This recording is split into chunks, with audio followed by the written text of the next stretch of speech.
Joining me here in the studio right now, Indiana State Police Sergeant John Perrine. We're talking about how to drive safe in these types of conditions that we're seeing across the metro area. Great to see you, Sergeant. Yeah, thanks, Mark. Let's start this morning with the biggest mistake that people make.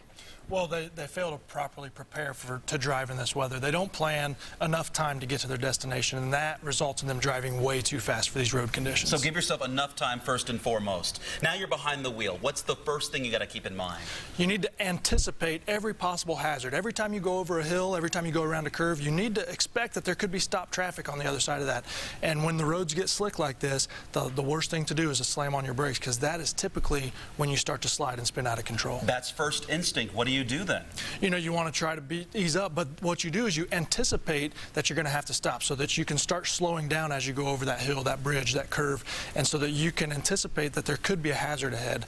And sometimes that includes just letting up off the gas. Just letting up off the gas, easing into that brake a little bit, and being aware of the traffic all around you, specifically the people behind you as well. If you wait till the last second to react to that hazard that you see, the person behind you has even less time to react. Difference between side streets and conditions out on the highways. You know, it's going to be slick everywhere. As this snow comes in, they've been called. It should be no surprise to anybody when they wake up this morning that there's snow on the ground, because Storm Team 6 has been telling us about it for days now, that it's going to be here, and it is.